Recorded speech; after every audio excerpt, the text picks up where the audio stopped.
Every year, there are thousands and thousands of teens and young adults going through harsh trainings for months to even multiple years to become a K-pop idol. After going through the literal hell of training, only a small percentage of these trainees even debut. So, the lucky ones who debut in a group, the chances are sometimes even lower for them to survive in this industry after the mistreatment and hardship to get to the place that they are. Now you must be thinking, this video is titled, "Why do some of the best K-pop groups seem to disband?" Not just any K-pop group. There are a lot of reasons why people suspect why, and that is what I'll be exploring today in this video.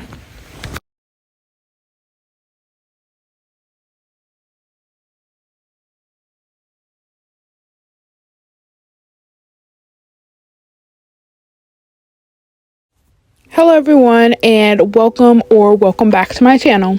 If you're new here, my name is Lissie and I make K-pop commentary, reaction / reviews. Today I'll be doing a commentary type of video. I'll be talking about some of the causes why some of the best K-pop groups seem to disband. So without further ado, sit back, relax, grab a snack, and enjoy.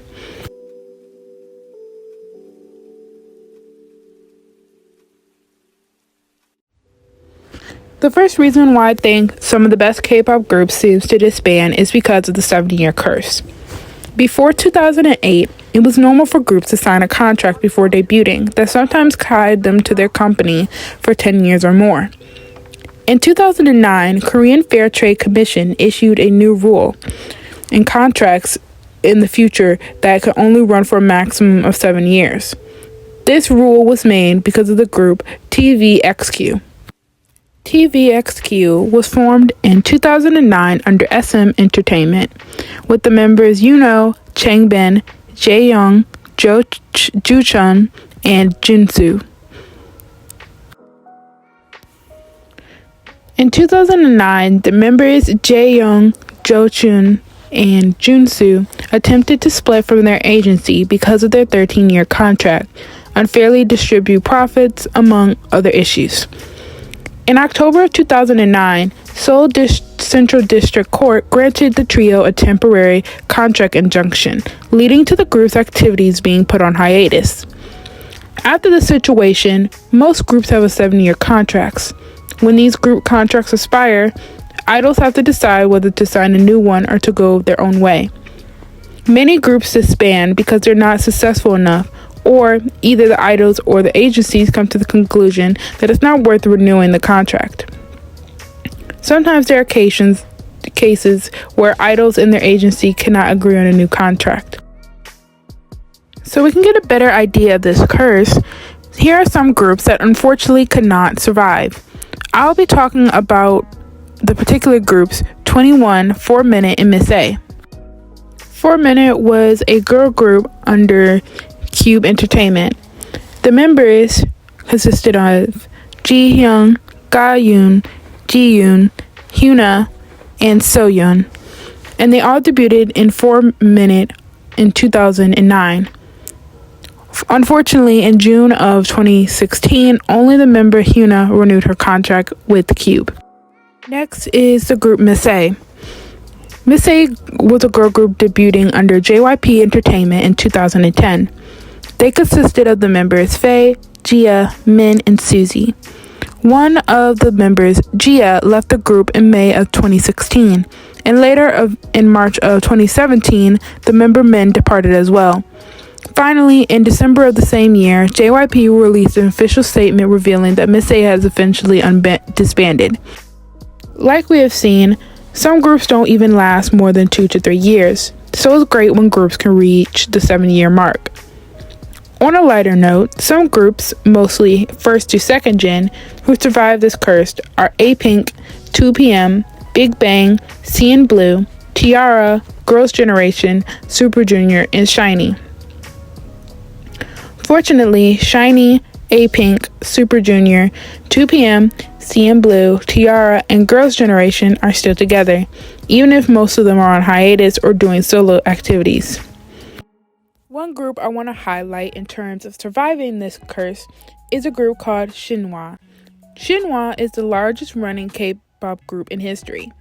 Shinhwa debuted on March 24th, 1998 under SM Entertainment with 6 members: ENHYPEN, Minwoo, Donghwa, Hee-sung, Jin, and Andy Lee. Now, the boy group is 23 years old and they are still active. Other third-gen groups like NU'EST, EXO, BTS, Mamamoo, and Winner weren't harmed by the curse. Also, the boy group 17 renewed their contract in July of 2021 with all 13 members agreeing to it. Next, I want to talk about some things similar to the 7-year curse. Another reason great K-pop bands disband is because of slave contracts. For those who don't know, a slave contract refers to the long-term contract made between idols and their agencies. These trainees sign these contracts from the beginning. The trainees begin as young as 12. And as you may know, trainees aren't born overnight. It can take years of training for these aspiring idols to train before seeing the light of day. One thing that most people may not realize is that these trainees are required to pay back their management agencies for the cost of the training lessons, their wardrobes, and living costs, among many other things. People might think that most idols are rolling in the dough right away, when unfortunately it usually takes them a long time for them to see a profit. This whole slave contract thing kind of started with Lissie, the founder of SM Entertainment. His tactic was to hunt for talent, train them as they were still young, and debut them as part of an idol group tailored to what was popular at the time. After the big three started racking out groups, they made rules to maintain a positive image. Rules like artists were required to sign contracts basically giving their whole self up to these agencies and letting them make their persona. Unfortunately, back then, idols being in debt was common and seen as normal. Idols will talk about their debt freely, and when they finally paid out all their debt, they will have a huge celebration. Soon, people started realizing that these poor situations that these idols went through, especially those coming from small companies. An example I can think of is BTS. I remember videos surfacing of the boys' living situations when they first debuted. They barely had enough room for 7 people, and they often had to feed and fend for themselves. Thank goodness, younger groups like in the 4th gen have it better off than the 1st to 3rd gen in terms of treatment, depth, and fair contracts. Now, the last factor I noticed happens to make successful groups disband prematurely is scandals.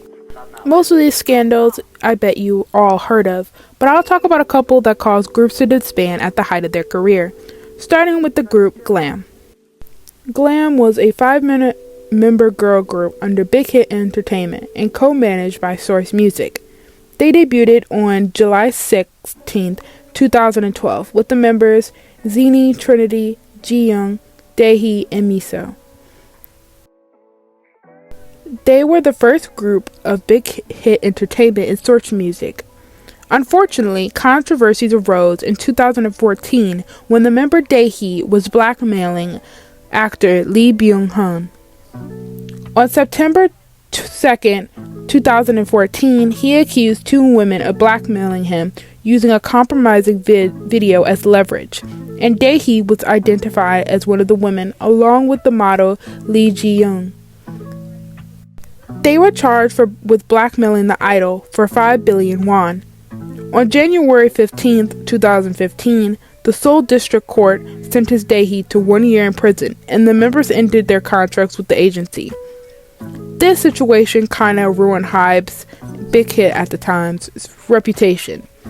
It is a rumor that HYBE has not released a new girl group because of the downfall of Glam. The next scandal involves the group 21. 21 was a South Korean girl group debuting under YG Entertainment in May of 2009. The group consisted of the members Bam, CL, Dara, and Minzy. They were named one of the most successful and influential girl groups in K-pop because of their, quote, stereotype-shattering image, music experimentation, fashion, and stage presence, end quote. The group was active from 2009 to 2016. One of the members, Bom, was on hiatus because of scandals from the previous year. On June 30th, 2014, KBS came out with a story about Bom saying that the idol has previously tried to smuggle into South Korea from the US. YG CEO released a personal statement addressing the issue, saying, "As fans may already know, 21's Park Bom grew up in the United States before her debut and had dreams of becoming a soccer player. During one match, she witnessed the death of a teammate in the field, after which she fell in a slump with the extreme trauma and depression that followed. For several years afterwards, she received counseling and treatment, taking medications prescribed to her by a university hospital in the States. While it became a situation where I have no choice to reveal this, Park Bom had, until 4 years ago, constantly taken medication prescribed to her by American University Hospital. Due to a busy schedule, she was unable to return to the States for some time, and in the process of having her mother and grandmother receive the medication through post for her, it was stopped at customs as acetaminophenes are banned in Korea. Thankfully, the hospital provided medical records and prescriptions for the investigation, and the case was wrapped up with no further issues." End quote. After the scandal and Bom's hiatus, she was last seen performing with 21 at the 2015 Mama. After Mama, the members started exploring solo activities during the rest of 2015. When their year-long hiatus was over, in April it was revealed that the member Minzy was going to be departing. The group continued as a trio for a little while, but they eventually officially disbanded in November of 2016. This last one is one I think all OG K-pop fans known about. The first final scandal I'll be talking about pertains to the group Triple H. Triple H was a co-ed subunit that debuted under Cube Entertainment. The members consisted of Hyuna and Pentagon's Huey and Dawn. They debuted on May 1st, 2017. Unfortunately, the group disbanded in 2018, only after being a group for a year. In August of 2018, there was rumors floating around that Dawn and Hyuna were dating.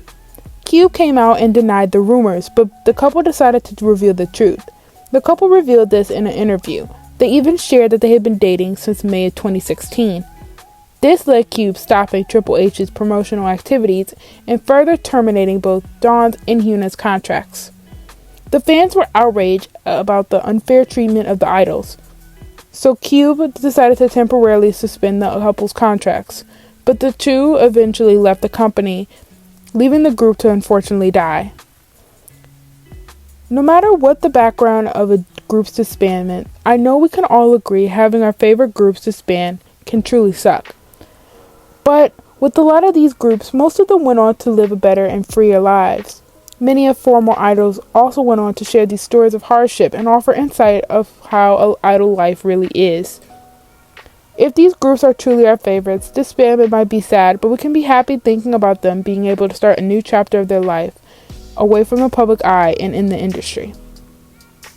I really hope everyone enjoyed this video, and if you got this far, leave a comment about what group you were the saddest about when they disbanded. As always, stay gold everyone. Bye!